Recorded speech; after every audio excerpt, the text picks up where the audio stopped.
Très bien, chers étudiants, bismillahi wa ala barakatillah. Je suis très heureux de vous avoir tous ensemble cette soirée pour que nous puissions commencer notre premier cours en ligne. Bien sûr, vous savez que les cours ont été suspendus euh, suite aux orientations de notre ministère pour faire face à la propagation du virus corona, le corona qui ravage tous les pays et toutes les populations. Et donc, c'est une décision sage de suspendre les cours, mais cela ne va pas, comment dirais-je, ne va pas devenir une excuse pour croiser les bras et rester chez soi, dormir. Non, non, non, c'est pas un congé, ce ne sont pas des vacances, mes chers étudiants. Nous sommes en période de créativité, de production, de défi, car un virus ne va pas vaincre une nation forte par ses principes, par son éducation et par sa citoyenneté. Et parmi les critères de la citoyenneté, c'est la participation à la production scientifique dans votre cas. Il y a d'autres secteurs en production scientifique, économique, commerciale, sociale, médicale et j'en passe. Je commencerai ce cours par remercier d'abord Monsieur le doyen de la faculté des sciences juridiques, économiques et sociales à INSBA, ainsi que tout le staff administratif, de remercier également Monsieur Youssef Moflih et tous ceux qui ont contribué de près ou de loin à la tenue de telles rencontres, débats via les moyens de technologie disponibles. Donc, je salue au passage toutes les autorités marocaines, forces de l'ordre, auxiliaires, gendarmerie royale, police, tous les ministères, tous les médecins, tous les infirmiers, toutes les personnes qui se sont mobilisées pour contourner ce fléau qui ravage, comme je viens de vous dire, le monde entier. Nous sommes fiers d'eux et c'est pour ça qu'on va continuer la production et la productivité. D'accord, mes chers étudiants? Très bien. Donc, je vais essayer, bien sûr, de poursuivre le cours que nous avons commencé la dernière séance. J'ai bien sûr préparé une introduction en PowerPoint qui vous permet, chers étudiants, de suivre. Je rappelle que vous avez le droit d'interagir. Vous avez le bouton en bas de l'écran, chat. Si vous avez des questions, vous mettez un point d'interrogation. Vous pouvez bien sûr m'arrêter, vous pouvez, comme on fait normalement en classe, le cours est ouvert et vous avez le droit de prendre position par rapport à tout ce qui va circuler. Donc si vous êtes d'accord, et si vous répondez par yes, je vais continuer. Est-ce que vous m'entendez? Yes, yes, yes, yes, yes. Très, très bien. Très, très, très bien, mes chers étudiants. Donc, je vais essayer de vous rafraîchir un peu la mémoire. Je vais vous montrer ce que nous avons fait la séance précédente. Vous pouvez voir que, voilà. Très, très bien. Est-ce que vous arrivez à voir l'écran? Bien sûr, vous arrivez à le voir. Très, très bien. Merci. Donc, dans le cours de la communication professionnelle de la première séance, comme vous pouvez voir, nous avons bien sûr introduit la communication. Qu'est-ce que la communication? Qu'est-ce que nous entendons par communication? Et puis, nous avons vu les différents types de communication, les composantes de la communication professionnelle, et bien sûr, nous avons essayé de parler de quelques composantes du langage de la communication professionnelle, et nous sommes arrêtés sur quelques problèmes liés à la communication. Bien sûr, on va détailler les deux derniers points parce qu'on n'avait pas beaucoup de temps pour le faire la séance précédente. Très bien. Donc, ceci étant dit, je commence cette séance, après ce petit rappel, par la communication non verbale. Je vous rappelle que la communication non verbale constitue une composante essentielle dans la communication humaine. Je peux même dire qu'il dépasse largement la communication verbale en termes de pourcentage, en termes de valeur, et par conséquent, nous devons prêter une importance inégalée à cette communication non verbale. Comment le faire? Eh bien, d'abord, il faut comprendre qu'est-ce que la communication non verbale, quelles sont ses spécificités, quelles sont ses composantes, et j'en passe. D'accord. Très bien. Donc, cette présentation, je vais aborder les points suivants. Donc, je parlerai de quelques généralités. On parlera de la CNV. La CNV, je rappelle, désormais, on va appeler communication non verbale, on va l'appeler CNV. CNV pour plus de rapidité.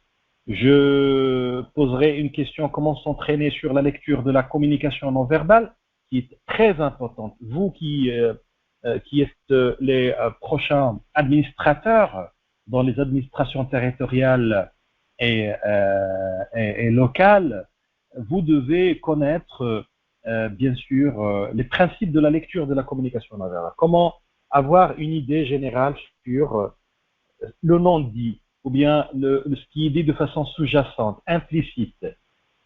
Comment interpréter, comment comprendre, bien sûr, comment comprendre la signification des gestes. Comment, bien sûr, faire le lien entre ce qu'on dit et ce qu'on ne dit pas. Bien sûr, je passerai avec vous quelques exercices d'application pour voir comment on peut, bien sûr, évaluer ces quelques concepts qu'on va partager ensemble. Et après, je vous donnerai une vidéo sur les secrets de la communication non verbale, une vidéo extrêmement importante, bien sûr, qui va être sujet d'un deuxième exposé. Je vais vous donner le lien et je vous demanderai de faire un travail après. D'accord? Très bien. Alors, à chaque fois, je vais poser la question. Si vous êtes d'accord, je continue. Si vous écrivez yes, ça veut dire que vous êtes en train de me suivre. Il y a quelqu'un qui a allumé son micro. S'il vous plaît, éteignez les micros. C'est bon. Donc, très, très bien. Très, très bien. Et la voix, vous la recevez de façon claire? Yes. Oh, il y a quelqu'un qui a dit yes avec 3 S. C'est bien. C'est très, très bien. Très, très bien. J'aime beaucoup mes étudiants lorsqu'ils sont motivés. Bien. Donc, je vais commencer par une chose importante pour vous dire que quoi qu'on fasse, quoi que je fasse, quoi que tu fasses, je communique et j'influence. C'est-à-dire la communication n'est pas un luxe. Nous n'avons pas réellement le choix de ne pas communiquer. Hein. Nous devons communiquer. Et quand je communique, j'influence. S'il vous plaît, le verbe influencer ici, il ne faut pas le prendre dans sa valeur positive ni négative. C'est un verbe qu'il faut le prendre dans sa signification large. D'accord? Donc, j'influence, ça veut dire qu'il y a un impact, il y a une ombre qui s'installe quelque part de ma réaction. Bien sûr, la communication passe par deux voies. Nous avons vu la première, la séance précédente, à savoir la communication verbale, qui passe par la parole, les mots, les phrases, et j'en passe. Et il y a la communication non verbale. Bien sûr, communication verbale, qui dit communication verbale, parle de la communication orale, écrite, médiatisée, que nous avons vu la séance précédente. Et qui dit communication non verbale, eh bien, elle parle de tout mode de communication n'ayant aucun recours aux mots qui peuvent être véhiculés. Ça veut dire tout ce qui n'est pas communication verbale entre dans la communication non verbale. On va voir ça par la suite. Ok. Bien. Alors, le non-verbal, comme je viens de vous dire, c'est tout ce qui est dans la communication n'est pas verbal. C'est-à-dire, lorsque j'entre en communication avec X ou Y, avec une institution, avec une machine, c'est pas la même chose, n'est-ce pas? Alors, on va rester dans la communication homme-homme. Quand j'entre en communication avec un être humain, eh bien, je peux parler 1 minute, mais tout ce que je fais après a une autre signification. Je peux approuver, je peux dire oui, mais tout ce que je fais, tout ce que je suis en train de montrer, toute ma gestuelle, tout mon corps, tous mes gestes disent le contraire peut-être. Donc, la communication non verbale, c'est tout ce qui est dans la communication, hein, hors de ce qui est verbal. D'accord?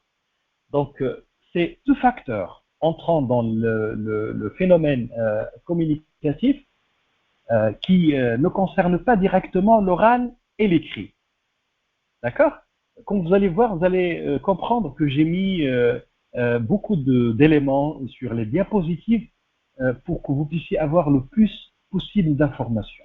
Je sais que cette méthode interactive via cette technologie peut poser quelques problèmes. C'est pour ça que j'ai inséré un certain nombre d'éléments dans chaque diapositive pour plus de détails.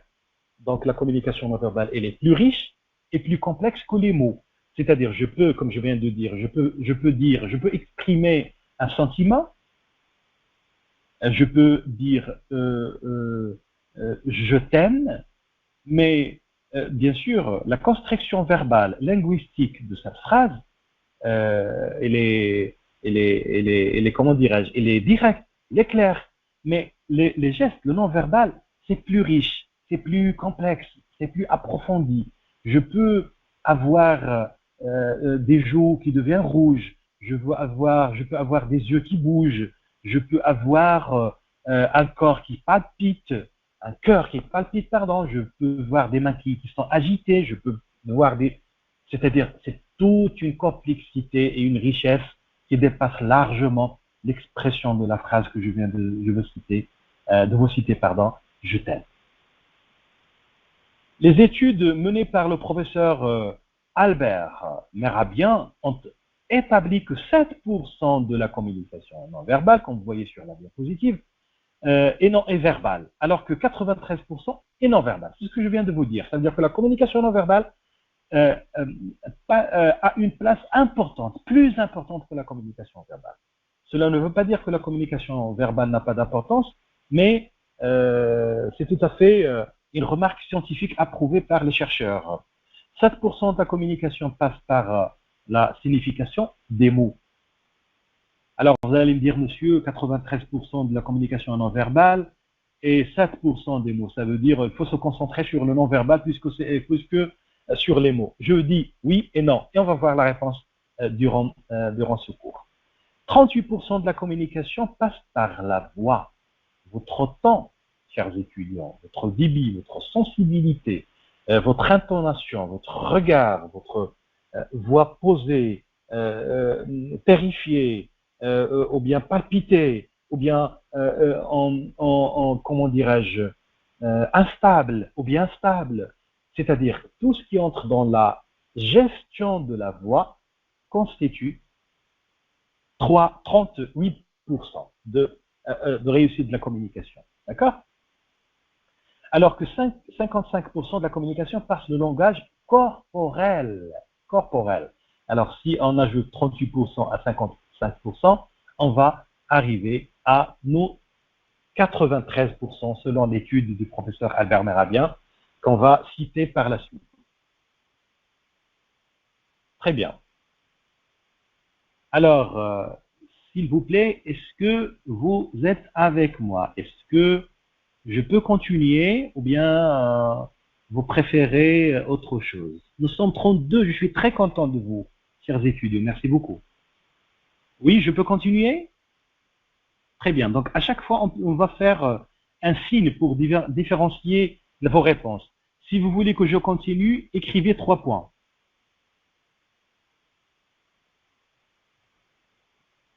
Great. Merci beaucoup. Merci. Merci. Très bien. Donc, on va continuer. Bien. Support de la communication non verbale. C'est-à-dire, comment peut-on maîtriser l'art de la communication non verbale? Quels sont les mécanismes à adopter, etc. Donc, dans cette partie, on va essayer de voir quels sont les supports de la communication non verbale. Comment peut-on exprimer vraiment l'importance de ces 93%? Parce que là, je crois qu'il y a beaucoup d'étudiants qui disent « Oh là là, tout ce que je suis en train de dire, toute la magie des mots que je choisis, tout le registre excellent que j'utilise dans ma rédaction ou bien dans ma communication ne constitue que 7%. » Alors, ne dites pas ça, mes chers étudiants. Vous n'avez pas échoué dans votre communication avec les gens, avec vous-même, avec ceux qui passent à côté ou bien ceux qui vous ont chers. Non, non, pas du tout. Il y a un mélange. Il n'y a pas vraiment un découpage par couleur. 7% couleur rouge et l'autre couleur blanche, je ne sais pas quoi. Non, non, non, pas du tout. Vous n'avez pas échoué dans votre communication. Seulement, il faut comprendre comment peut-on améliorer notre communication avec autrui. C'est ce qu'on va voir dans cette partie. Alors la posture est très importante dans la communication. Il y a, retenez mes chers étudiants, qu'il y a 3 positions de la posture. Assise, debout et en marche. Assise, debout et en marche. La posture assise a une signification. La posture debout a une autre signification. Et la même chose pour la posture en marche. Si vous venez me voir, et je suis un PDG d'une entreprise, vous voulez postuler pour un poste que nous avons ouvert. Et vous avez votre document à la main, vous avez votre registre dans lequel il y a le CV, il y a la lettre de motivation, il y a vos diplômes, ainsi de suite, d'accord? Et vous voulez me parler, vous m'avez croisé de façon, comment dirais-je, accidentelle, hein? Quelle bonne occasion de rencontrer le PDG lorsqu'on veut postuler. Et vous me saluez, je vous salue, et vous commencez à parler. Moi, il y a trois positions à prendre, 3 postures. Si je m'assis et je vous écoute, il y a une signification. Si je me mets debout et je vous écoute, il y a une signification. Si je vous écoute en marchant et vous, en me suivant, vous parlez, il a une autre signification qu'on va aborder par la suite. Les gestes, les gestuels, les mains, il faut maîtriser les mains, les doigts, quelle signification donne-t-on aux mains? Les bras.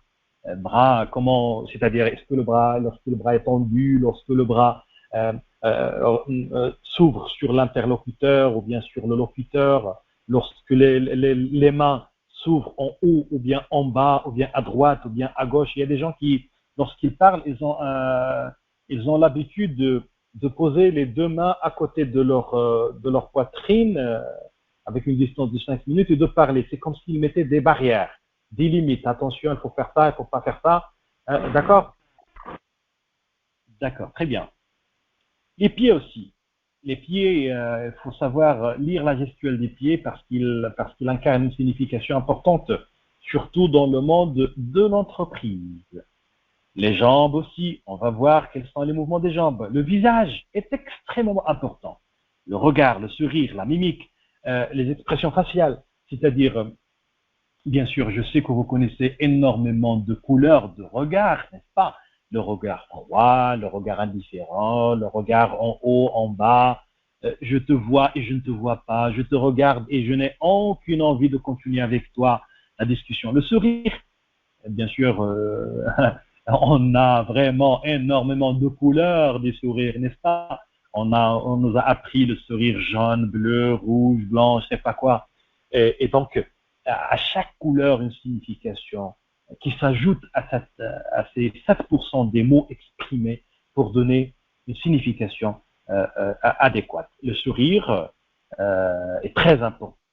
Soyez souriants, mes chers étudiants. Je le dis toujours, nos étudiants doivent être souriants parce que vous êtes bien entourés et parce que nous voulons que vous soyez souriants pour Corona oblige, pour transmettre cette propagation du sourire aux autres, à vos amis, à vos familles, dans les salles de sport, dans les cafés, les restaurants, rassurez-vous, tous ces lieux vont s'ouvrir.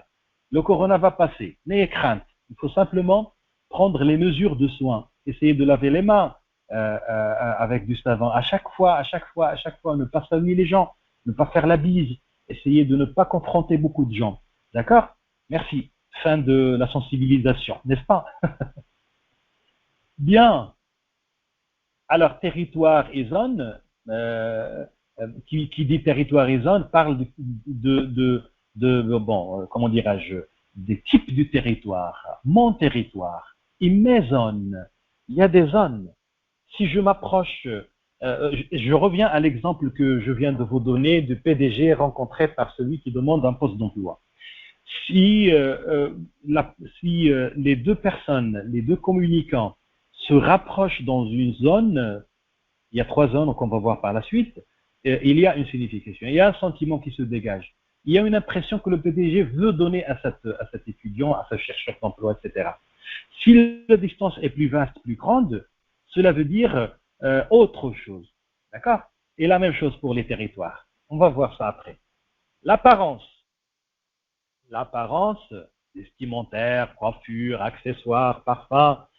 D'accord? Donc, ce qu'on veut donner de nous-mêmes, quelle est l'image qu'on veut véhiculer de nous-mêmes, quel est l'aspect vestimentaire que nous utilisons pour donner une image de ce qu'on est, ou bien de ce qu'on veut être, ou bien de ce que nous voulons que les gens croient que nous sommes réellement.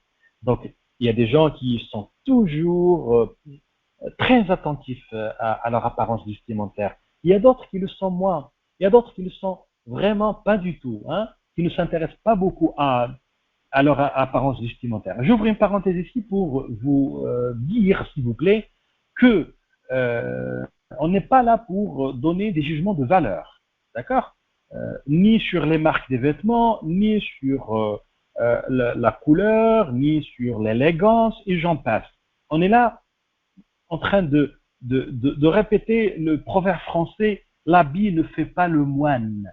C'est-à-dire, même si je parte des vêtements avec un costume bien tiré, de marque, etc., et je veux jouer le rôle d'une personne que je ne suis pas, eh bien, le jeu ne va pas dépasser le fait de dire devant la glace, oh là là, quel beau costume. D'accord? Donc, les vêtements ne signifient absolument rien et signifient beaucoup de choses, hein, dans beaucoup de cas. La coiffure, vous entrez dans une entreprise avec une coiffure très sport. Et je suis le PDG, je vous dis, messieurs, merci beaucoup. On vous remercie d'avoir postulé pour le poste et pour l'intérêt que vous avez prêté à notre entreprise. Cependant, votre profil n'est pas adéquat à nos besoins.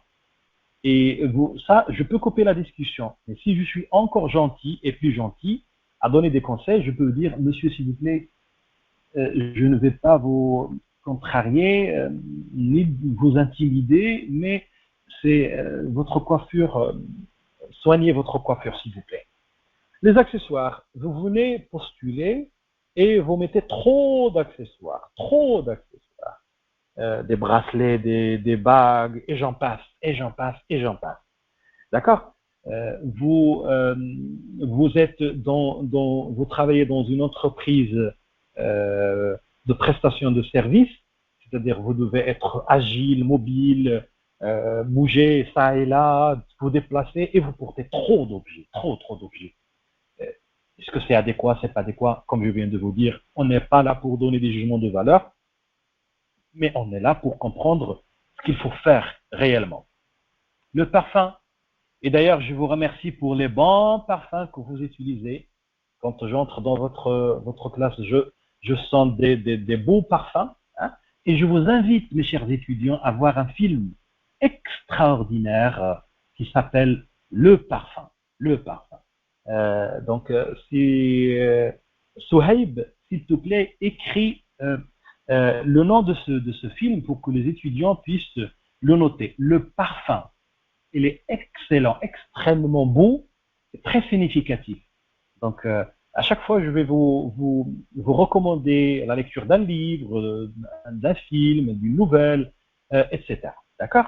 Mais je ne vous recommande pas maintenant de voir les films d'horreur. Essayez de voir les films comiques qui de nature qui traitent, je sais pas quoi, les films de cow-boy, hein, pour booster vos, vos sentiments et pour être en harmonie avec le confinement chez vous dans vos maisons.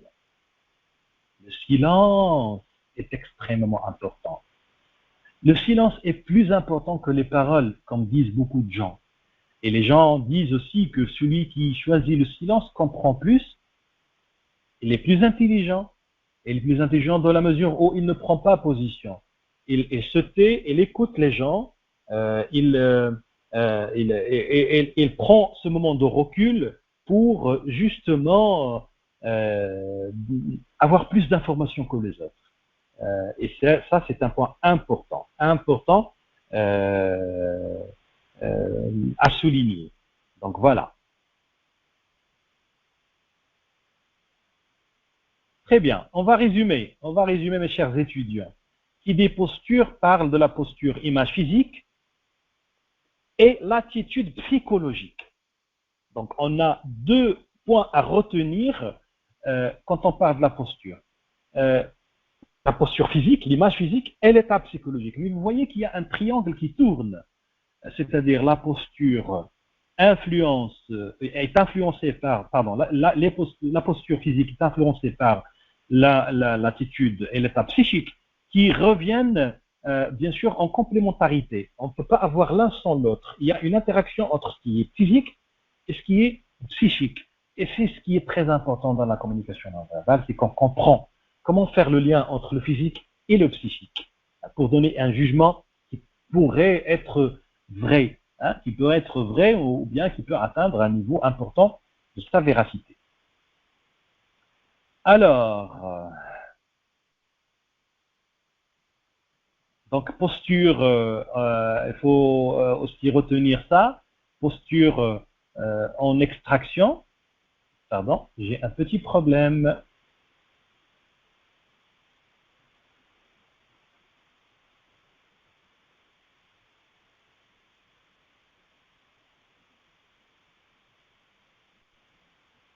Allô?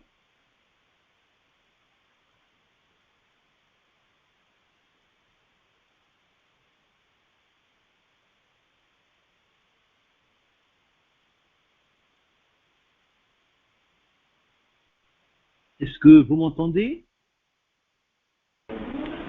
Oui, monsieur, je vous entends. Très très bien. Merci de mettre votre micro en mode muet, s'il vous plaît. Regardez la posture en contraction, Et c'est une attitude de soumission. Vous comprenez ce que ça veut dire soumission? Quelqu'un qui est soumis, c'est quelqu'un qui a fait une gaffe, qui a une autorité qui vient qui a plus de pouvoir sur lui, et donc voilà. Regardez le monsieur qui croise les mains et qui croise les pieds, les épaules sont en avant et la tête en bas. Ce sont là les indications de la posture en contraction, qui signifie la soumission. Et bien sûr, si je vous dis quels sont les gestes qui signifient la soumission, et bien sûr, vous allez vous concentrer sur la position des mains, des bras, des épaules, de la tête et des pieds. D'accord? Regardez l'espace qu'il occupe, la tête qu'il voit. On va faire la comparaison avec autre chose. Bien. Maintenant, la posture en extension. Qui signifie la domination. C'est comme si l'image qu'on va voir est celle de la personne qui était supérieure à l'autre que nous avons vu de la première image. Mais on va garder toujours le même monsieur. Regardez l'extension. Regardez l'occupation de l'espace. Je vous prie de regarder la position de la tête. Les épaules qui sont en arrière. Maintenant, on commence à voir la cravate. Hein. Tout à l'heure, on ne voyait qu'une toute petite partie. Regardez les mains, une sur la jambe gauche et l'autre sur la chaise avec un épaule qui est en arrière, mise en arrière, et le pied droite, le pied de droite, il est un peu en arrière, alors que le pied de gauche, il est en avant, et il y a une occupation de l'espace différente. Je vous prie de regarder également les traits de la tête, de son visage, pardon. On peut même dire qu'il est en train de se rire, les yeux, regarder les yeux.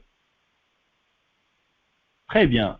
Donc, je crois que vous avez compris maintenant qu'il y a une différence entre la posture en contraction et la posture en extension, qui signifie domination et soumission. Bien, maintenant, s'il vous plaît, on va faire un peu, voilà, un exercice, mais bon, c'est pas grave. Vous avez vu la réponse, hein, c'est pas grave. Regardez, la posture en approche. En approche, qui signifie l'attitude de partage. Je peux même donner le jour de l'examen une posture et vous demander quelle est son attitude. Regardez s'il vous plaît. On va commencer toujours par la posture.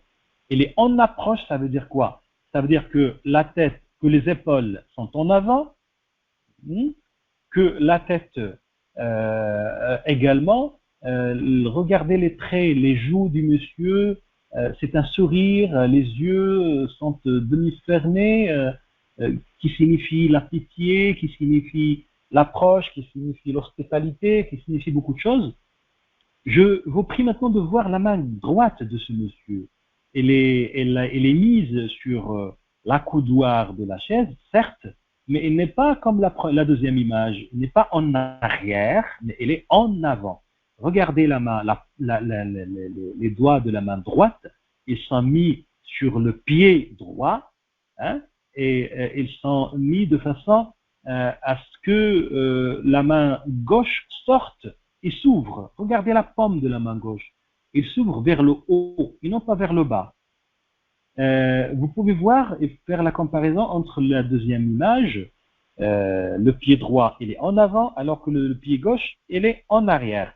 Alors que dans la deuxième image, c'est tout à fait le contraire. D'accord? Très bien. Donc, je rappelle que la posture en approche signifie une attitude de partage.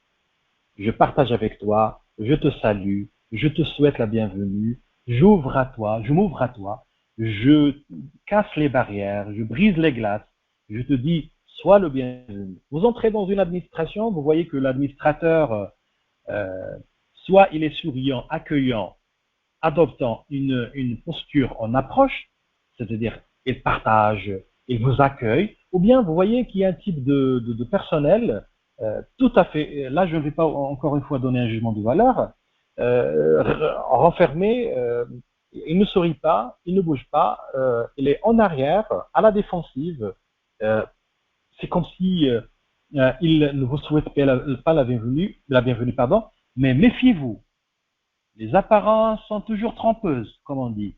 Il faut parler aux gens, il ne faut pas avoir peur des gens. Ceux qui ont une attitude fermée, qui n'acceptent pas l'autre du premier regard, il ne faut pas dire non, je vais m'en aller, je reviendrai. Non. Approchez les gens, communiquez avec les gens, essayez de changer leur attitude, essayez de changer leur posture en changeant leur attitude. C'est l'objectif. Et maintenant, regardez le même monsieur là, qui a adopté une posture différente. Maintenant, c'est la main gauche qui est en arrière, les épaules renfermées. C'est comme s'il est prêt à vous donner le dos. Regardez, il vous pointe du doigt, la main gauche. Vous voyez que ces traits ne sont pas du tout hospitaliers, ne sont pas du tout accueillants. Il y a une grimace qui commence à se constituer sur son front. Il y a également un regard froid, un regard dérobant, un regard fuyant et une prédisposition à s'en aller, à donner le dos, à fermer la parenthèse. D'accord? Bien sûr, à votre avis, quelle attitude peut être collée à ce monsieur? Celui qui a la réponse, qu'il allume le micro, s'il vous plaît.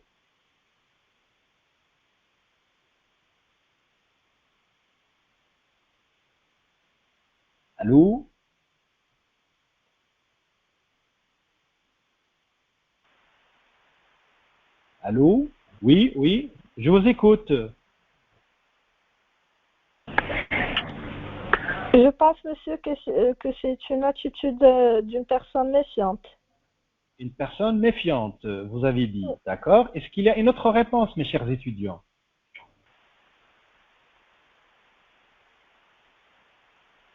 Est-ce qu'il y a une autre réponse?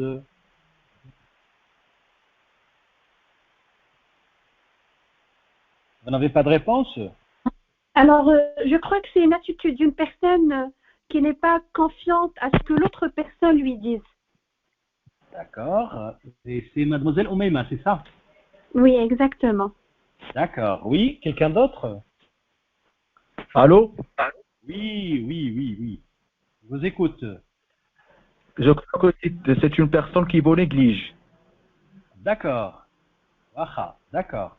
Et c'est qui, monsieur? C'est Hamza, c'est ça?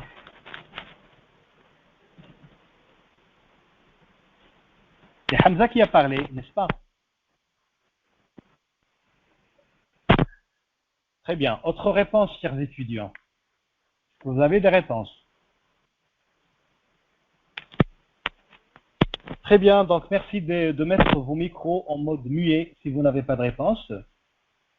Eh bien, c'est une posture en rejet, c'est-à-dire une attitude de refus. Vous avez bien répondu approximativement à cette posture. Donc, quelqu'un qui est en rejet, quelqu'un qui carrément est prêt à vous abandonner, à s'en aller, qui refuse la communication, qui veut mettre un point sur tout ce que vous voulez dire et tout ce que vous dites n'est pas important pour lui, votre présence non plus. Peut-être, ce sont des éventualités. Eh bien, l'attitude, c'est une attitude de refus. Alors maintenant, on passe à parler des mains et des bras. Mais avant, je vais faire un petit rappel. Donc, les postures. Nous avons vu les postures et nous avons parlé de l'image physique qu'on veut donner et de notre état psychique. N'est-ce pas? Nous avons parlé de la posture en contraction qui signifie l'attitude de la soumission. Nous avons vu la posture en contraction qui signifie la soumission dans le premier cas. La posture en extension qui signifie la domination dans le deuxième cas. La posture en approche qui signifie l'attitude de partage dans le troisième. Et la posture en rejet qui signifie l'attitude de refus. D'accord? Très bien. Donc maintenant, passons pour parler des mains et des bras. Regardez la première image.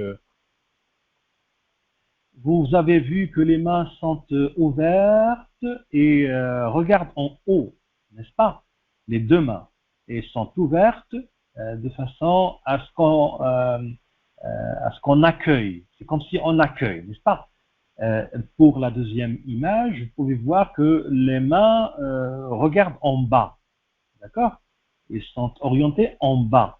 Et il y a un mouvement de doigts circulaire, c'est comme si on est en train de bouger les doigts des deux mains, mais en regardant en bas.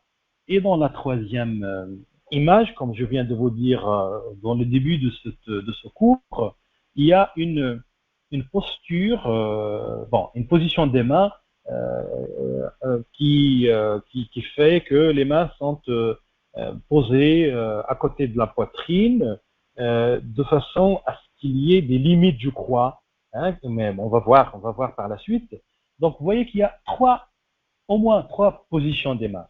Donc des mains qui sont ouvertes en haut, en bas et qui sont en train de montrer des traits, des points à ne pas dépasser. On va voir ce que cela signifie. Les mains en supination, s'il vous plaît, en supination. Je veux bien partager avec vous. Donc c'est la première image. Les mains en pronation. Les mains en pronation. Signifie quoi? Signifie vous travaillez sous mon autorité, la domination, le pouvoir. Hein? Vous travaillez sous mon autorité. Je suis votre chef, je suis votre PDG et vous devez faire ça et ça et ça. Les paumes parallèles. Les paumes parallèles signifient que vous êtes en liberté surveillée. Vous faites ça, mais il ne faut pas faire ça et ça. Hein? Vous êtes libre de faire ça et ça, mais s'il vous plaît, il ne faut pas dépasser 15 et 20. vous pouvez travailler toute la journée, mais s'il vous plaît, il faut respecter l'horaire de la pause. Hein. C'est-à-dire que vous êtes libre, mais votre liberté, elle est surveillée, elle est contrôlée, elle n'est pas totale, elle n'est pas complète. D'accord? Elle n'est pas absolue. Donc, je rappelle, les mains en supination, les mains en pronation et les pommes parallèles, pour ne pas dire les mains parallèles, parce que ce qui est important ici, c'est de voir les pommes. J'espère que vous savez ce que ça veut dire les pommes. Malheureusement, je n'ai pas de quoi vous les montrer, mais je sais que vous les connaissez, hein, les pommes. Je ne parle pas ici des pommes de terre, ni des pommes royales, hein. Je parle des pommes de nos mains. Regardez maintenant, chers étudiants. Il y a deux positions ici des mains. Il y a la première qui est à gauche, ma gauche, ça veut dire probablement la vôtre aussi, hein, où les pommes sont ouvertes en haut. Ils regardent en haut, d'accord? Et vous pouvez voir que l'épaule gauche, il est un peu incliné, hein, il est un peu incliné par rapport à l'épaule droite, hein? Et vous pouvez voir que il y a pas, les mains ne sont pas dans le même niveau. La main gauche est un peu en bas, d'accord? Si on passe maintenant à la deuxième image où les pommes sont orientées vers le bas, vous pouvez voir, c'est comme si le monsieur est en train de calmer, hein? Calmer et rassurer quelqu'un de quelque chose. On va voir. Les pommes en avant, pour la première image, je ne sais pas, je ne peux pas. C'est quelqu'un qui dit non, mais moi je ne sais pas, hein. On a tendance à le faire, à déséquilibrer nos épaules et à voir les pommes en avant. Monsieur, moi je ne sais pas, quelqu'un qui te pose la question, est-ce que vous savez comment on écrit le mot hexagone? Et vous dites,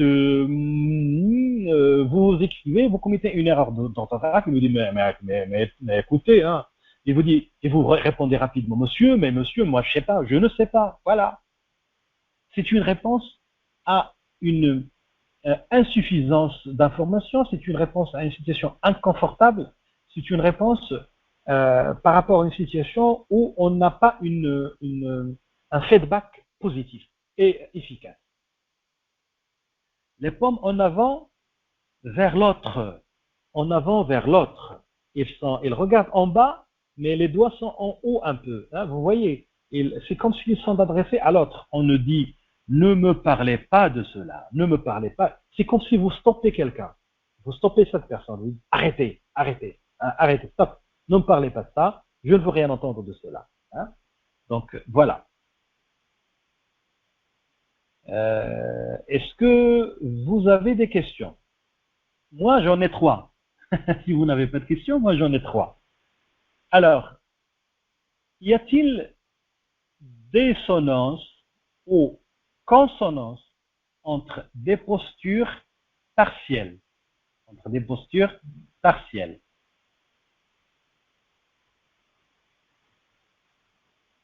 La posture globale est-elle en cohérence ou incohérence avec ce qu'il me dit? Sa posture correspond ou non au sens de son message. Là, on est en train d'entrer dans l'interprétation des gestes, l'interprétation de la communication non verbale et la comparer à la communication verbale. 3. Nos deux postures globales sont-elles en congruence ou en incongruence avec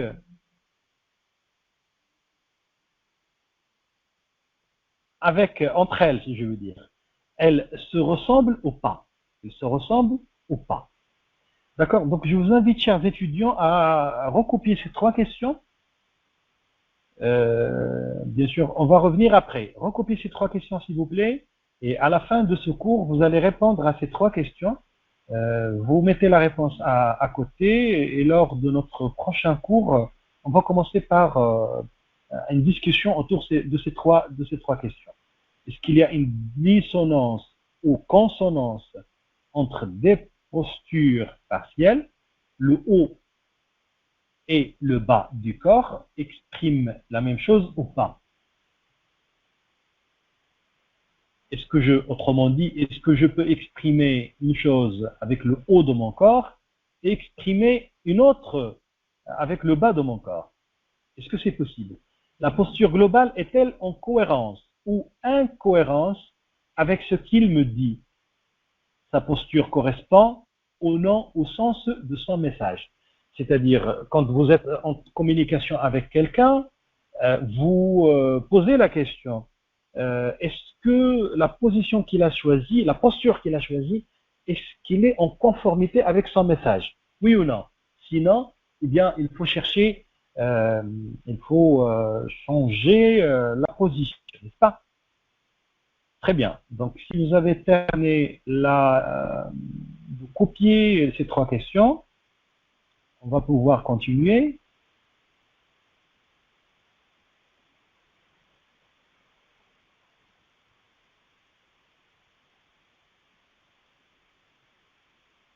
Kenza, est-ce que tu vas bien?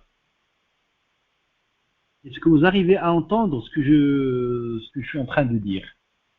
Vous pouvez allumer votre micro, s'il vous plaît, et répondre par oui ou non.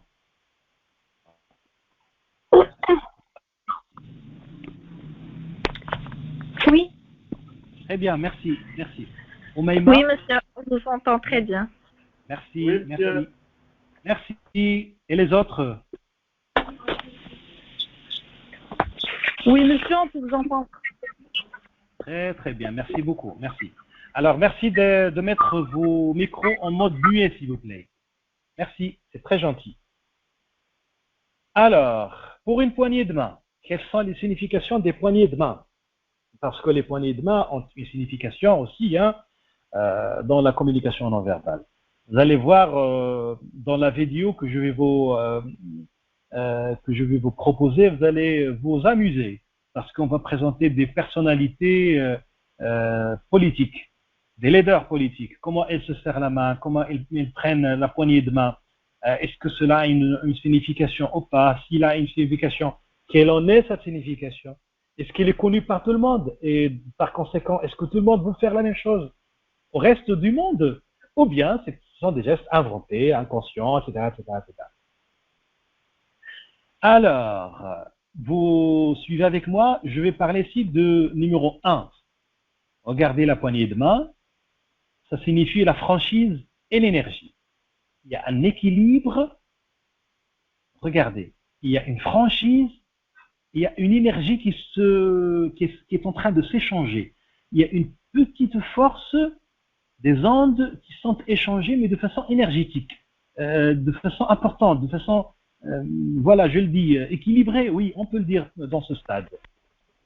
Pour la deuxième, franchise et énergie, pour la deuxième, regardez.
D'accord.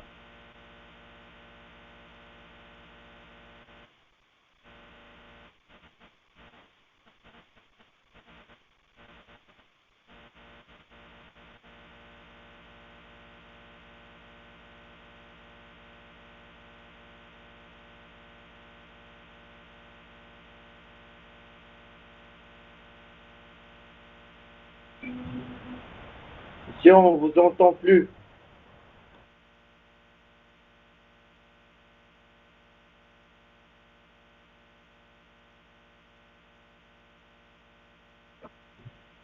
Monsieur, en fait, on vous entend plus. Même l'image est partie.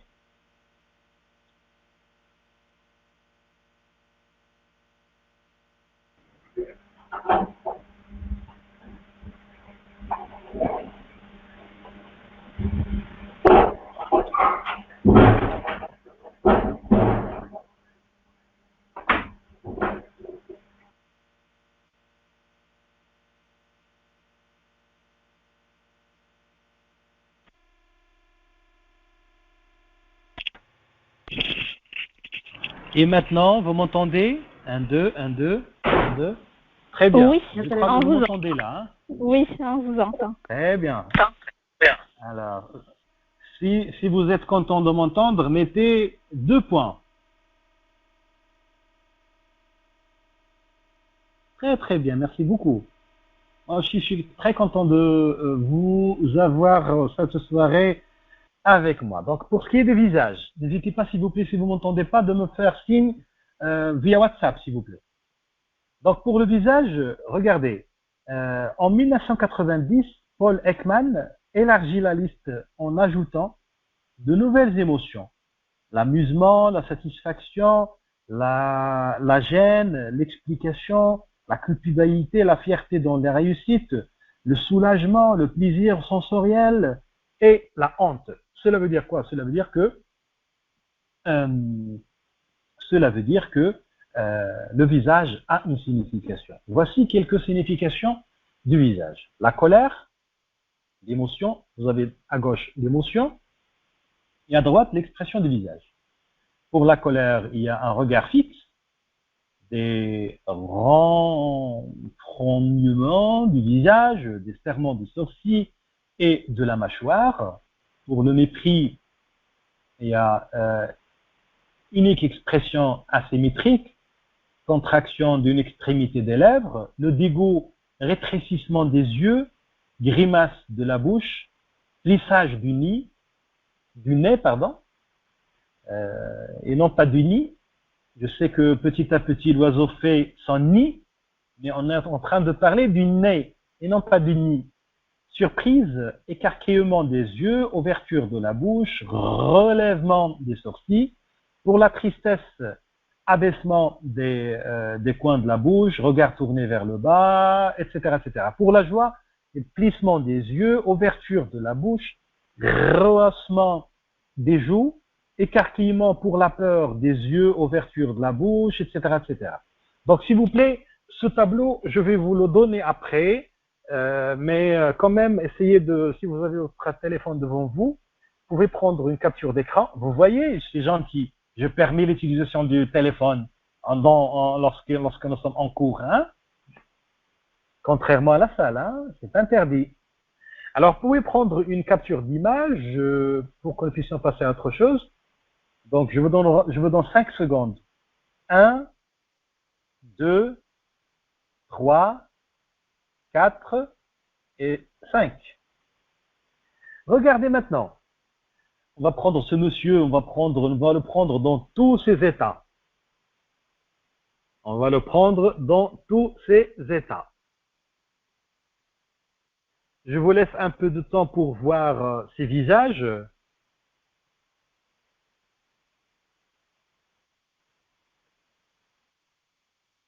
On va commencer toujours du haut vers le bas. Alors, qui signifie numéro 1? Celui qui a la réponse, qu'il allume son micro, s'il vous plaît. La réponse à monsieur, il est joyeux et content. Joyeux, heureux. D'accord, merci. Pour la figure numéro 2, est-ce qu'il y a quelqu'un qui a la réponse? Il est impressionné.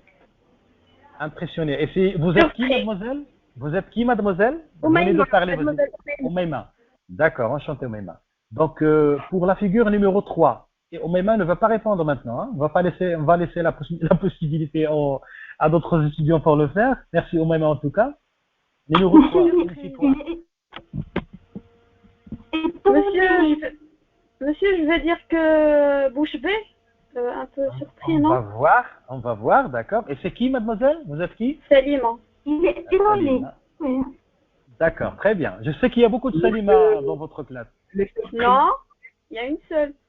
Une seule. Alors, bienvenue. Bienvenue la seule. Merci. Pour la quatrième figure. Il est en colère, monsieur. Il est en colère, monsieur. Très bien. Enfin, une voix masculine. Une voix d'étudiant. Bienvenue. Et c'est qui? C'est qui a répondu? C'est Hamza Mougas. Hamza. Marhaba. Marhaba Waldi Hamza. Hamza. Donc, 5. 5. Il est triste, La la tristesse, monsieur. Ah, d'accord. 6. 6. Il exprime le dégoût. Très bien. Dégoût. Très bien. Dégoût. Merci. Très bien. Merci. Merci. Alors, je vous prie de bien vouloir mettre vos téléphones en mode muet maintenant. J'entends des téléphones. Très bien. Vous êtes très gentil. Merci beaucoup. Regardez la réponse. Numéro 1, la joie. Numéro 2, la surprise. Numéro 3, la peur. Numéro 4, la colère.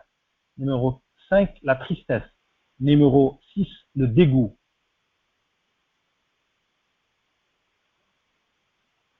Vous voyez, je crois que vous avez répondu correctement à certaines figures. On va passer à autre chose. Les gestes, qu'est-ce qu'on dit dans la communication non verbale? Montre-moi tes gestes, je te dirai qui tu es. Hein? Montre-moi tes gestes, je te dirai qui tu es. Plusieurs facteurs conditionnent nos gestes. Vous le savez très bien. On dit que les gestes du Sud font globalement plus de gestes. Les gens du Sud font beaucoup de gestes par rapport aux gens qui habitent au Nord. Il s'agit bien de racines pour dire que notre gestuel est le reflet de nos racines. Il faut noter cela, c'est très très important. Notre gestuel est le reflet de nos racines.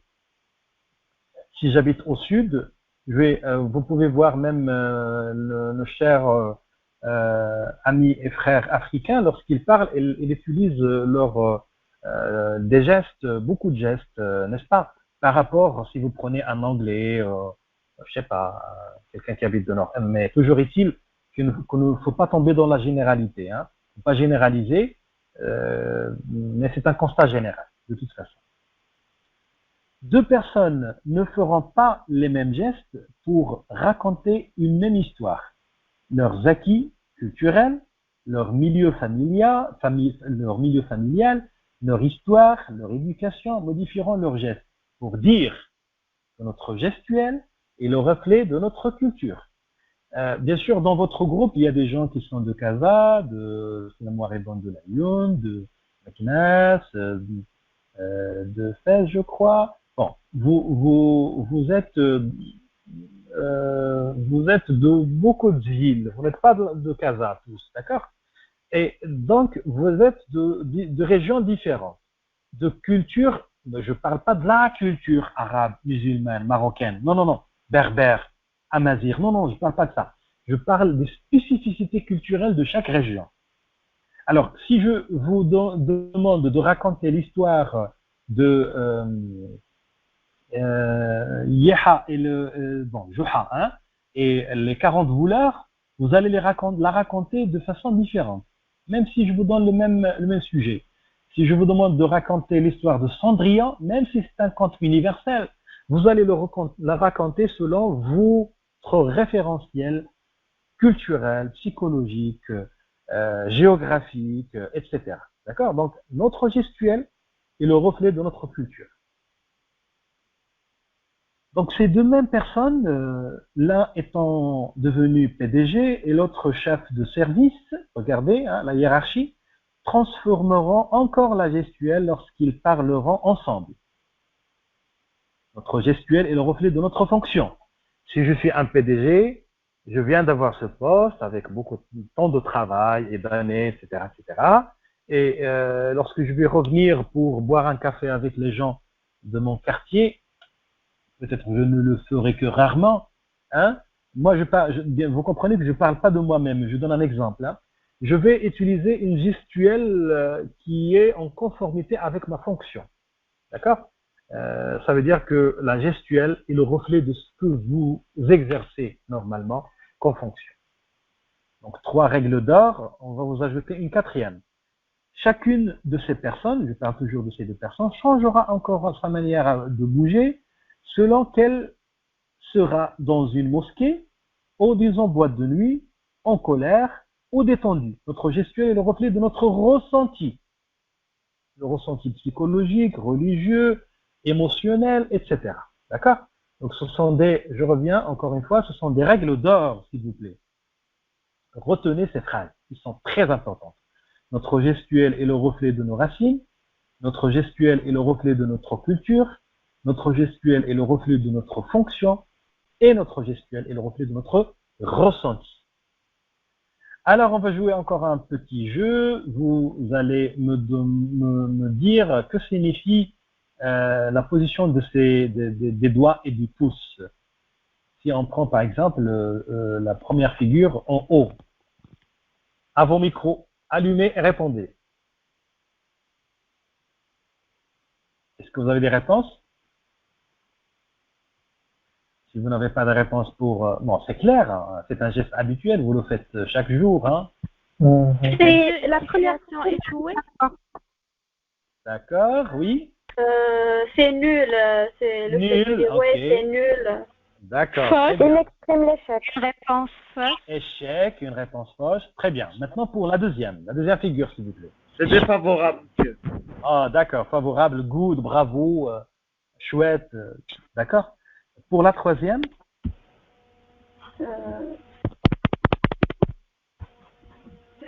oh. Si vous n'avez pas la réponse, s'il vous plaît, ne prenez pas beaucoup de temps à allumer votre micro. Éteignez votre micro, s'il vous plaît, si vous n'avez pas la réponse. Merci. Donc, on va voir. Peut-être il exprime sa proposition avec ses trois doigts, pardon. D'accord. Non, non, pas grave, c'est pas grave, c'est pas grave.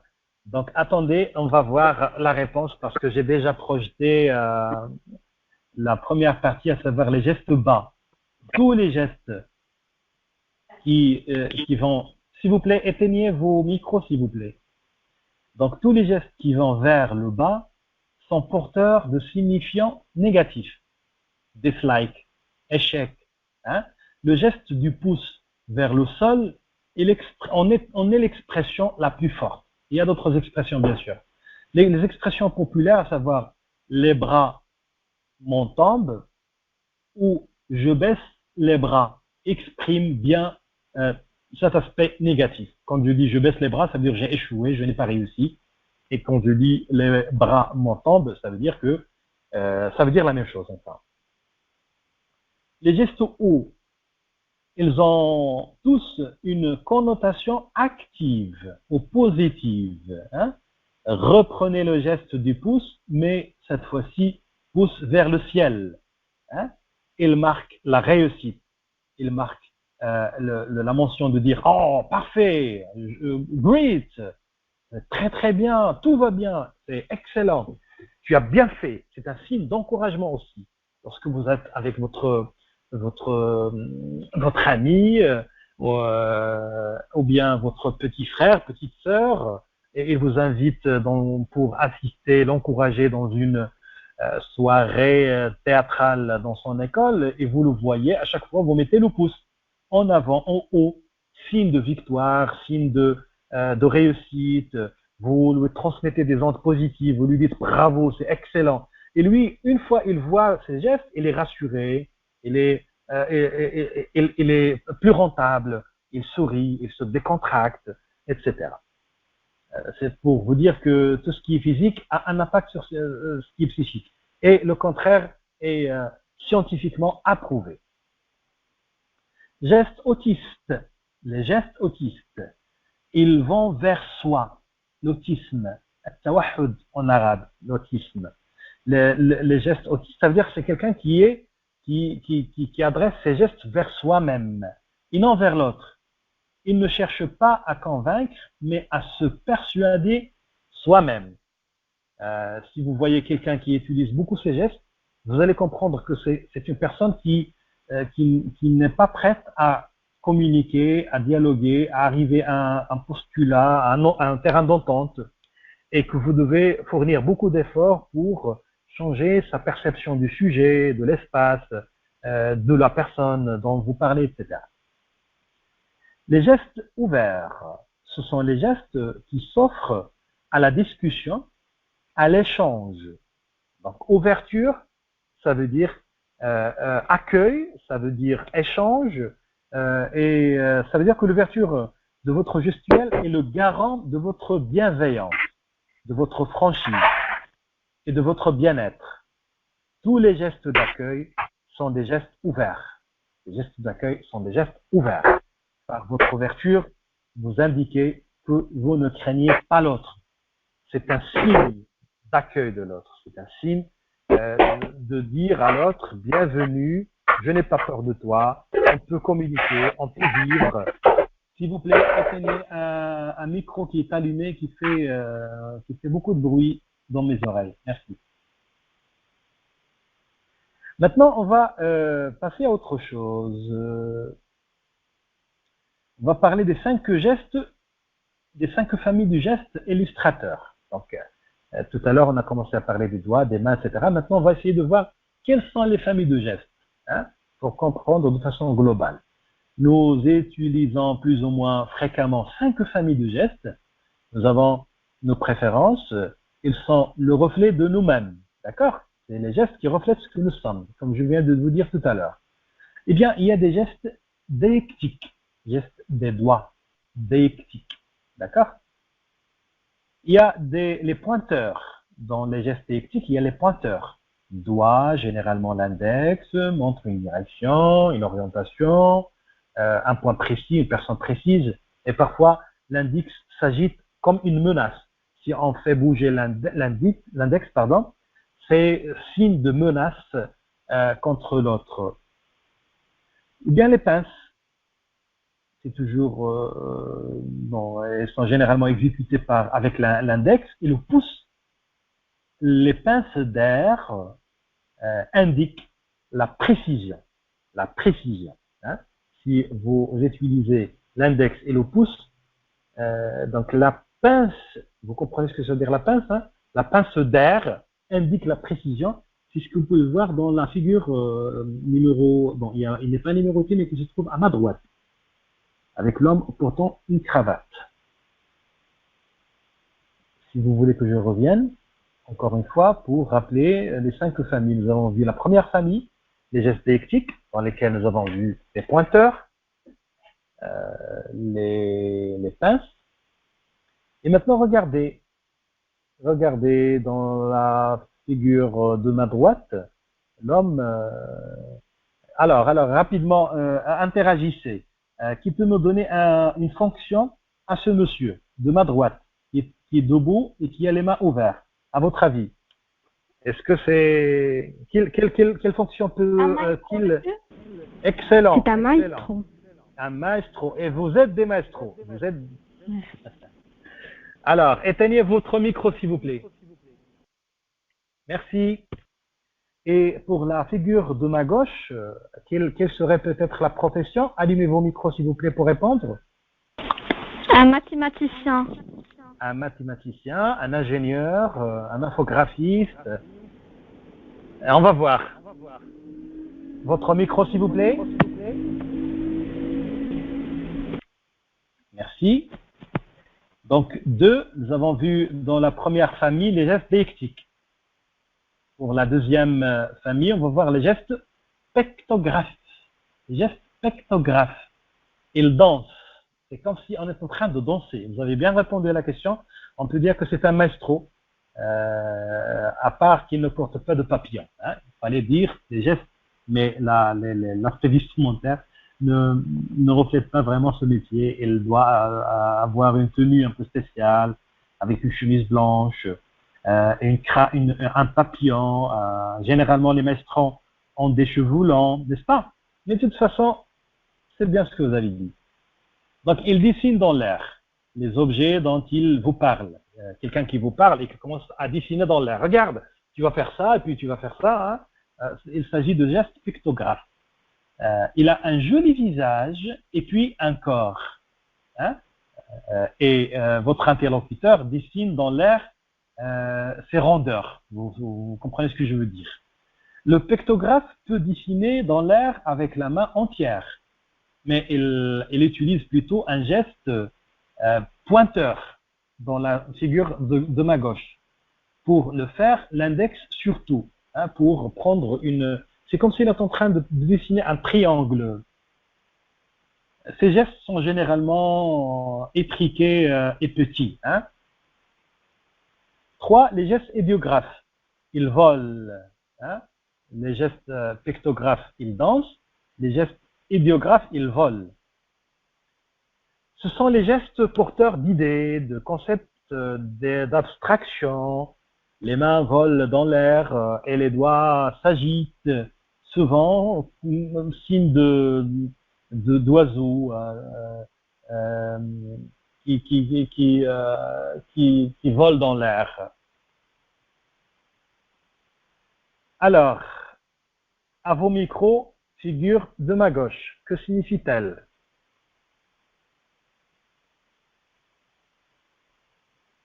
La précision.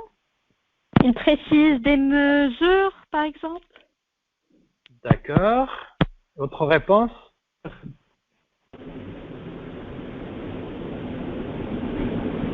Autre réponse, s'il vous plaît. S'il vous plaît, il y a quelqu'un qui a allumé son micro. Il y a beaucoup de bruit. Donc, on va arrêter cet exercice, s'il vous plaît. Éteignez vos micros, s'il vous plaît. Merci. À chaque fois, assurez-vous que vos micros sont éteints. Merci, parce que ça fait énormément de bruit dans mes oreilles.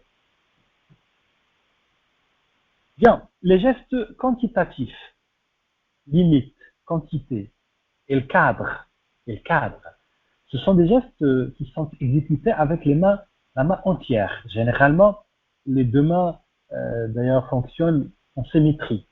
Hein, la figure de gauche, hein, il dessine, il délimite, un espace, il canalise une pensée. D'accord?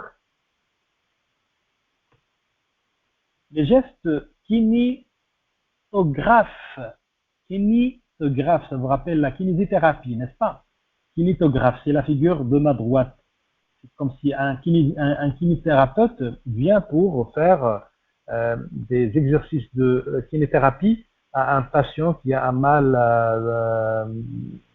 au pied, au bras, je sais pas quoi. Donc, c'est comme s'il est en train de lui faire des gestes sportifs pour qu'il devienne normal.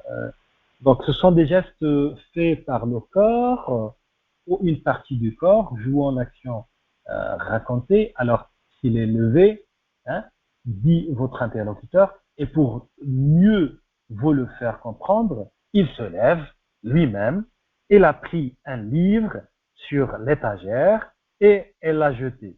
Et votre interlocuteur jette un objet imaginaire. D'accord? Vous racontez l'histoire à votre maman, vous dites, c'est pas moi qui a cassé le vase, c'est ma sœur Omaina, ou bien mon frère Khalid, et vous jetez un objet dans l'air, et vous dites, non, il est monté, et puis il a pris le vase, et puis il a jeté le vase. Et vous jouez le jeu. C'est comme si vous êtes en train de casser ce vase. Et désolé, j'ai utilisé le nom Omaima et Khalid comme ça. Hein. S'il y a quelqu'un qui s'appelle Omaima ou Khalid, vous n'êtes pas habitué à casser des vases. Je suis certain. Hein. Donc c'est la fonction qui crée l'homme, ou bien l'homme qui choisit sa fonction. Ça, c'est une question importante. Les pointeurs pictographes. Ce sont souvent des gens de finance, de comptabilité, des directeurs financiers, des directeurs de services comptables, hein, qui utilisent beaucoup ces pointeurs pictographes. Les idiographes sont souvent les gens des ressources humaines, des gens de marketing. Hein. Là, je vous donne la fonction qu'on peut occuper. Est-ce qu'on l'a choisi ou bien elle nous choisit en fin de compte. Alors, si on a des gestes pictographes, généralement on est voué pour des métiers de finance, de comptabilité, etc. Si nous avons des gestes idiographes, eh bien, nous sommes donnés au métier des ressources humaines et de la gestion de marketing, etc. Les cadreurs, les gens cadreurs sont des patrons d'entreprise. Ils sont aussi souvent pointeurs d'éthique, des ingénieurs et scientifiques. Les kinétographes sont souvent des commerciaux. Kinétographes, commerciaux, ils bougent, etc., les mains, les pieds, etc., l'espace, pour, l'objectif étant de vendre, n'est-ce pas? Donc, il faut reconnaître qu'un commercial qui serait trop pictographe ennuiera très et trop sa clientèle, d'accord? Il ne faut pas choisir beaucoup de gestes pictographes parce que ça dérange, hein, ça dérange. Un PDG, soit kinétographe, risque de lui donner un côté final, peu représentatif. Qu'un créatif, soit cadreur, risque de l'emmener à ne pas découvrir grand-chose. Le sexe maintenant des gestes, c'est-à-dire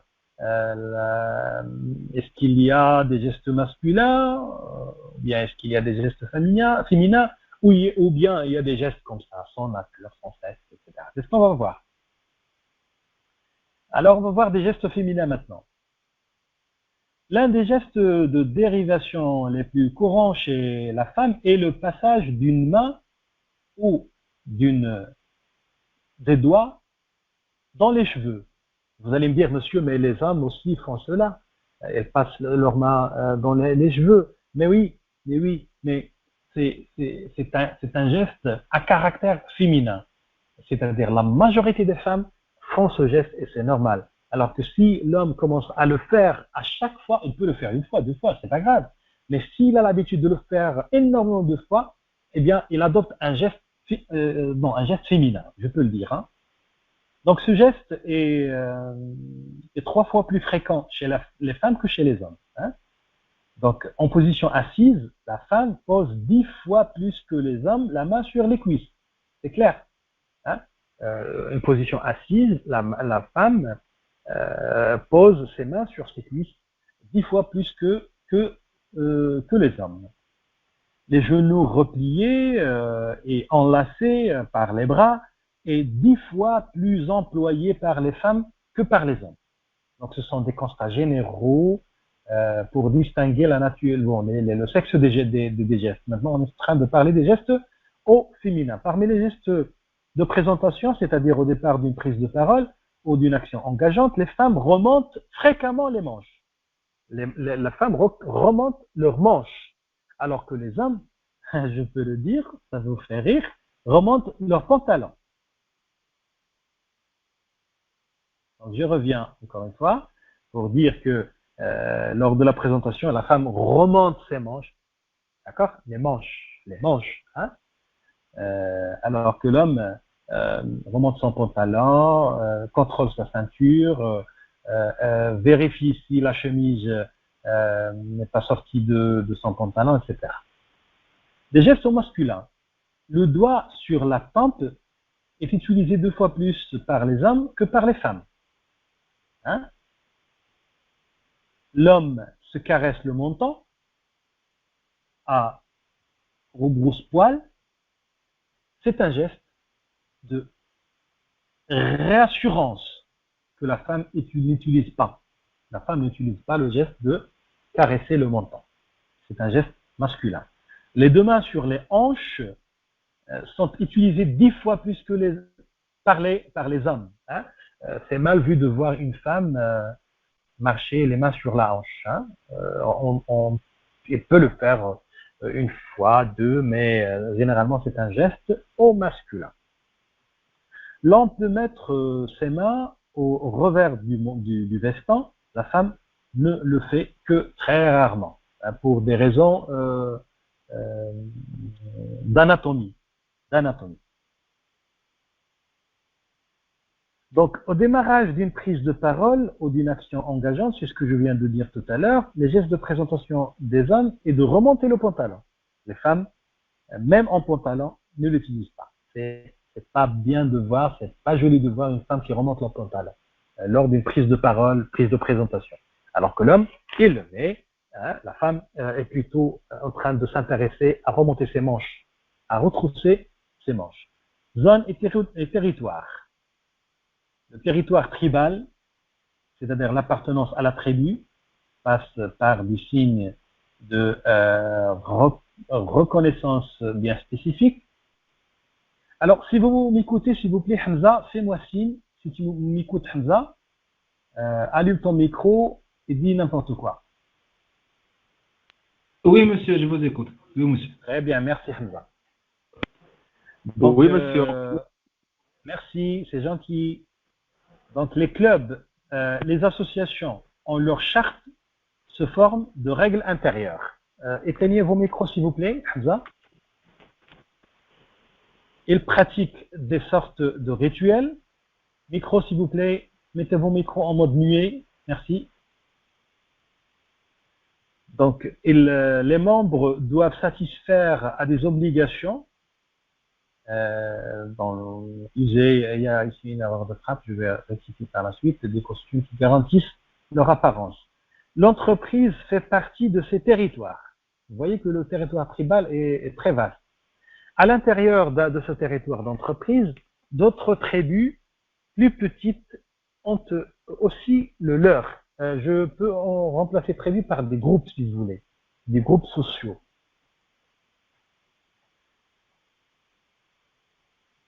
Donc, territoire tribal, territoire familial. Reconnu et validé par la loi, l'appartement, la maison sont les territoires naturels de la famille. Parce qu'il y a un acte de propriété. Un acte de propriété, donc c'est un territoire familial. Personne ne peut venir vous dire que c'est un territoire tribal. Non, c'est un territoire familial. Voici l'acte notarial par lequel j'ai acquis cette maison et par conséquent, c'est un territoire familial. C'est là qu'il se sent vraiment bien. Elle a son bail, sa boîte aux lettres, ses clés. D'accord? À l'intérieur de ce territoire familial, il y a des territoires communs à tous les membres de la famille, l'entrée, la table, la salle, à manger, les toilettes, la salle de bain, mais il y a aussi des territoires personnels. D'autres, au contraire, sont organisés pour chacun des membres de la famille et deviendront un territoire personnel. On peut même parler d'une salle de bain privative, on peut parler d'un bureau personnel, on peut parler d'une télé personnelle, et j'en passe. Le territoire personnel maintenant. À l'intérieur du territoire familial, chacun a sa place reconnue et acceptée par les autres membres de la famille. Ne te mets pas là, tu sais bien que c'est la place de papa. Sa place, ton lit, sa table de nuit, au bureau. C'est mon armoire, mes clés, mes outils, mon stylo, ma veste, mon armoire. Je te prête ma gomme, mais elle s'appelle Reviens. L'importance de ce territoire personnel nous frappe lorsque la personne qui l'occupait disparaît et que son territoire personnel reste. Donc, il a une symbolique importante. Alors maintenant, on va passer à ces trois figures que vous voyez sur la diapositive pour parler de 3C. Les 3C. Rappelez-vous, les 3C. Qu'est-ce qu'on entend par les 3C? Il y a une confrontation, territoire de confrontation. Vous voyez que les deux mecs sont assis l'un à côté de l'autre. Les deux interlocuteurs sont chacun de chaque côté de la table, bord opposé. Les deux territoires sont bien délimités. Chacun préserve ses outils, documents, dossiers, des notes, et j'en passe. La coopération, territoire de coopération, les deux interlocuteurs ont changé de place, comme vous pouvez voir. Ils sont en train de partager un truc, un papier, en train de le voir. les deux interlocuteurs sont à angle droit, bord à bord, ils n'empiètent pas frontalement sur le territoire de l'autre, ils se prêtent plus facilement les outils, échange de documents, etc., etc. Troisième C, c'est la collaboration. Donc, vous voyez que les deux interlocuteurs ont changé de place encore une troisième fois. Vous pouvez voir les traits de leur visage. Il y a plus de satisfaction, plus de sourire, plus d'entente, plus de proximité. Le territoire est commun. Ils se partagent les outils, c'est-à-dire le même document. Rappelez-vous les 3 C, chers étudiants et étudiantes. Confrontation, coopération et collaboration.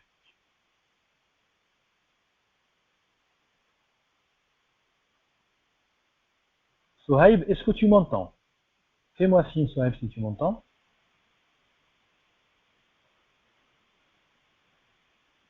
Souhaib?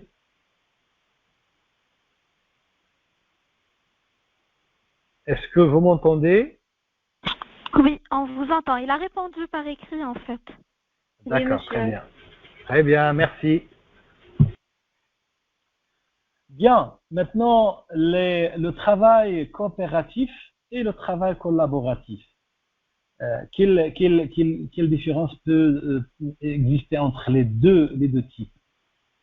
Pour le travail coopératif, c'est une organisation collective du travail dans laquelle la tâche, le résultat attendu, est fragmenté en sous-tâches. Alors que le travail collaboratif, c'est une organisation de travail qui s'entend sur des institutions de travail collectifs où les tâches et les buts sont communs, où les tâches et les buts sont communs. On va revenir, si vous voulez, à ce tableau par la suite. On va passer à autre chose. Les zones maintenant. Donc, on a vu les territoires et maintenant, on va parler des zones. À l'intérieur des territoires, nos distances influencent nos relations. C'est certain. Les distances varient en fonction des cultures. Il y a des cultures qui n'admettent pas beaucoup de proximité, il y a d'autres qui le tolèrent, il y a d'autres qui ne se saluent même pas, même s'il n'y a pas de corona. Hein. Il y a d'autres qui se saluent, qui se serrent la main. Il y a des cultures où le fait de s'embrasser 4 fois est normal, alors que dans d'autres, c'est pas normal, etc. Bien, donc la distance varie en fonction des cultures. Les zones françaises d'interaction. Zone intime, personnelle, sociale et publique. Il y a quatre zones que vous pouvez voir. Des zones intimes, personnelles, sociales et publiques. On va voir par la suite. Le changement des zones change le type de relation. Si je suis dans la zone intime avec X, et dans une semaine, je me mets dans la zone personnelle, ça veut dire qu'il y a une relation qui a changé. Ça veut dire que je n'entretiens pas la même relation avec cette personne. Voilà. Donc la zone est en cohérence ou en incohérence avec les relations souhaitées. Parfois, j'envahis la zone intime de X, alors que le type de relation que nous entretenons, il est social, il n'est pas très intime. Il y a des gens qui nous intimident, qui nous touchent, qui nous demandent des informations personnelles, qui posent des questions sur nos goûts, sur nos relations familiales, sur nos sentiments, sur beaucoup de choses. Alors que la zone relationnelle ne leur donne pas ce droit entre deux parenthèses, hein, ne leur donne pas cette position. Hein. Regardez, la zone intime, il varie de 0 à 60 cm. De 0 à 60 cm. Les zones personnelles, entre 60 cm et 1,20 m. 1,20 m. La zone sociale, entre 1,20 m et 3 m. Sociale, regardez là, on va revenir par la suite. Et la zone publique, au-delà de la zone sociale et au-delà de 3 mètres. On revient maintenant à la zone intime. Intime, vous voyez qu'il y a un jeune homme avec une jeune fille, ils entretiennent une relation de proximité, donc ils sont dans une zone intime. Hein. de 0 à 60. Je crois que là, ils sont en 20 cm, je crois, je sais pas. Et pour la zone personnelle, regardez, il y a les mêmes personnages, mais qui sont face à face, hein, en train de se parler, de communiquer entre eux, mais il n'y a pas une proximité, il y a un peu de distance, qui varie entre 60 cm et 1,20 m. Pour la zone sociale, vous voyez que la demoiselle est devenue journaliste, et le monsieur croise les bras, met ses bras derrière son dos, il est prêt à répondre aux questions de la journaliste. Eh bien, la distance, la zone sociale exige qu'il y ait entre 1,20 m et 3 mètres de distance. Et pour la zone publique, au-delà de la zone sociale, c'est-à-dire au-delà de 3 mètres. Bien. Si vous voulez que je revienne encore une fois, je le fais avec grand plaisir. Donc, 4 zones, bon, zone intime, personnelle, sociale et publique. À vous de calculer vos zones, mes chers étudiants et étudiantes. S'entraîner pour décoder la communication non verbale. Les femmes ont une plus grande capacité cérébrale au langage non verbal. C'est une vérité. La capacité est innée afin de pouvoir décoder plus facilement les signaux de communication de leur bébé. Une femme qui voit son bébé, elle comprend rapidement ce qu'il veut. Est-ce qu'il veut qu'elle change sa couche, ou bien est-ce qu'il veut manger, ou bien est-ce qu'il veut qu'elle joue avec lui, etc., etc. Donc, la femme est plus intelligente, elle a une capacité cérébrale importante. Ils auraient, bon, les femmes en général, elles auraient une meilleure organisation, bien sûr, des sections, entre 14 et 16 sections actives dans leur cerveau pour la lecture des comportements de la communication non verbale, tandis que les hommes ont de 4 à 6. Donc, messieurs, les femmes me devancent largement. Nous avons des capacités cérébrales moins que les femmes. Hein, c'est une vérité, il faut le saluer, il faut le dire. Ils sont donc plus spécialisés de nature dans la lecture des émotions des autres et reconnaissant plus facilement certains signaux universels comme les expressions de visage. Ça c'est clair. Il y a beaucoup, et bon, les femmes lisent rapidement le non-verbal. Hein. Elles ont cette intelligence importante pour comprendre ce que l'autre veut dire, pour lire rapidement ce qu'il peut signifier, etc.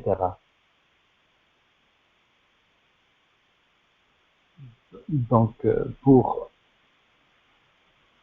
les autres, ils peuvent apprendre à le faire et en développant une certaine expertise.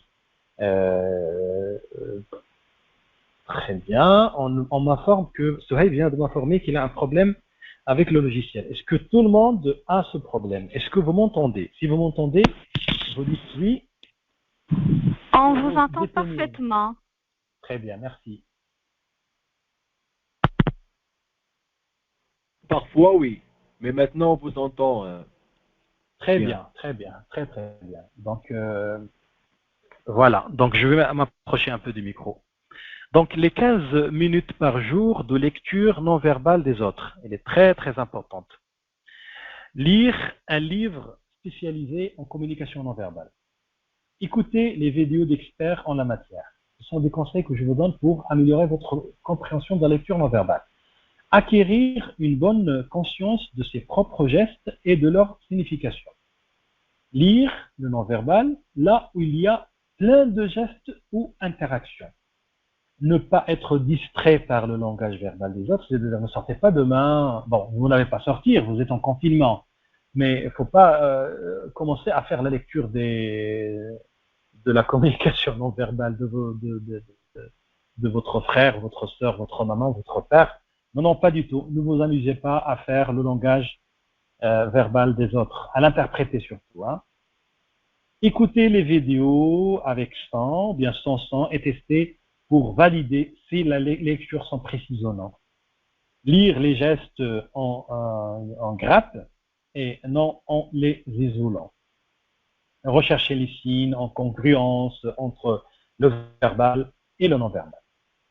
Toujours lire les gestes dans leur contexte d'apparition. Exercice, chers étudiants.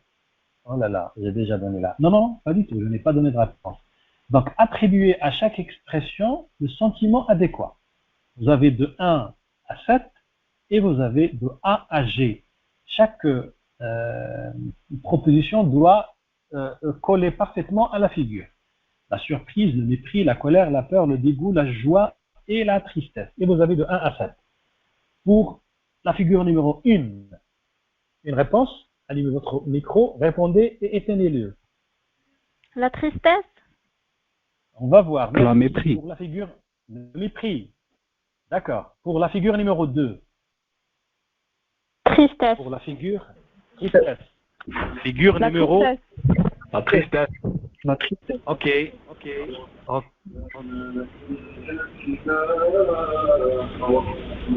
Ok, figure numéro 3. La colère. La colère. La colère. La colère. Figure numéro 5. La peur. La joie. La joie. La joie. La joie. La joie. Figure numéro 6. Le dégoût. Le dégoût. Le dégoût. Figure numéro 7. La surprise. La surprise. La surprise. Merci La d'éteindre vos surprise. micros, s'il vous plaît. Éteignez vos micros, s'il vous plaît. Merci, vous êtes très gentil. Il y a un micro qui est toujours allumé. Voilà la réponse. 1, le mépris. 2, la tristesse. 3, la colère. 4, la peur. 5, la joie. 6, le dégoût. Et non pas le dégoût, comme je viens d'entendre. Le dégoût. On n'en prononce pas le T. Et 7, la surprise. Très bien. Donc, la petite histoire qui suit reprend en grande partie les éléments constitutifs de l'homme dans l'espace et du langage silencieux. À vous d'en décoder les significations. Chaque ligne correspond à une information non verbale. Madame est seule à la table d'un salon de thé. Monsieur, à quelques mètres d'elle, est accoudé au bar.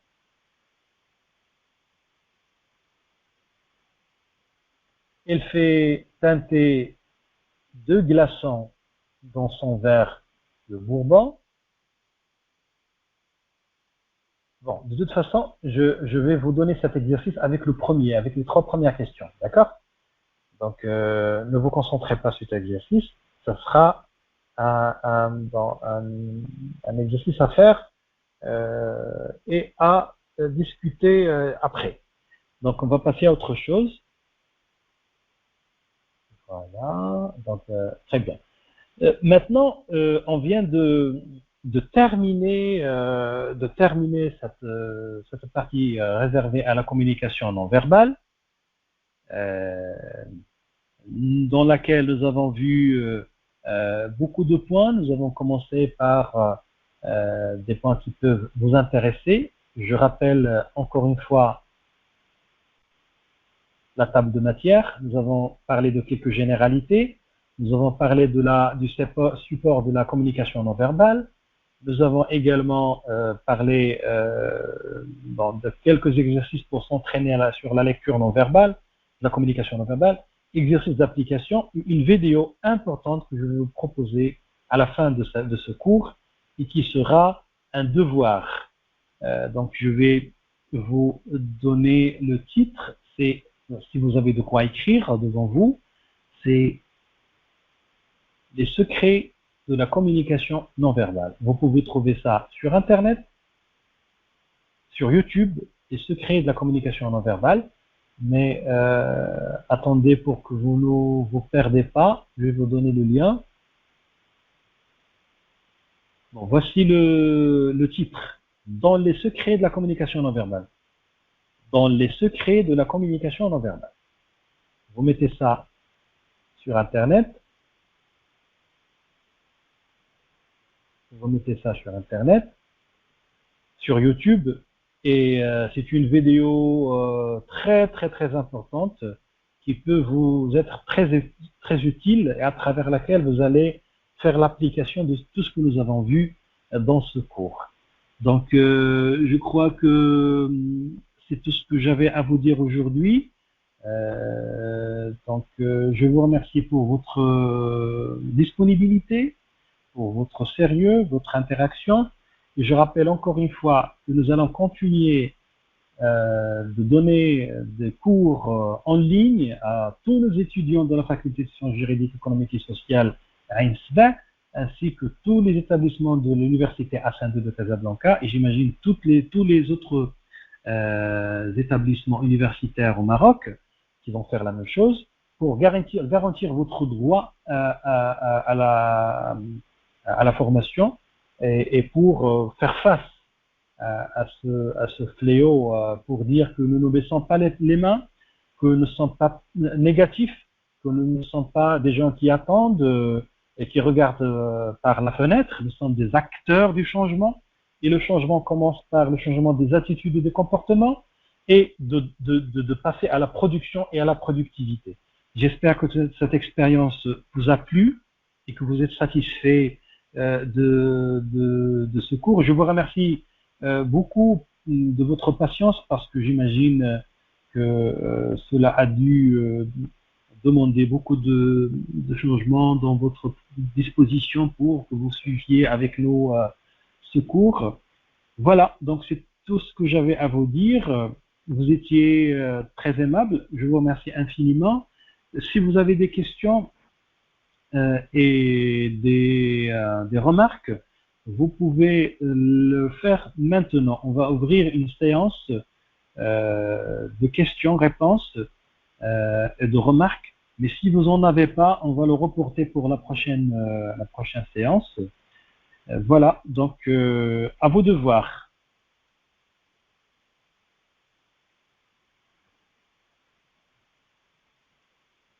C'est bon? Donc on laisse pour la prochaine fois? Très bien, donc je vous laisse digérer ce contenu que j'espère qui vous a plu. C'est moi qui vous remercie pour tout. Et voilà, donc voilà, donc je vous remercie infiniment. J'espère que vous êtes maintenant initié à la communication non verbale. C'était un cours d'initiation, je le rappelle. Merci beaucoup, et dans le plaisir de vous revoir et de pouvoir communiquer avec vous. Très bien, très bonne soirée à vous tous. Je ne raterai pas cette occasion pour vous rappeler les règles d'hygiène, s'il vous plaît. Je sais que vous êtes des personnes responsables, mais il faut répéter ça avec même les membres de votre famille.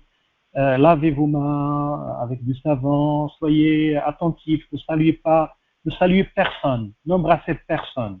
Restez s'il vous plaît propre, restez à l'abri, respectez le confinement, nous comptons sur vous et nous sommes fiers de vous et dans le plaisir de vous voir en très bonne santé, Inch'Allah. Au revoir. Assalam.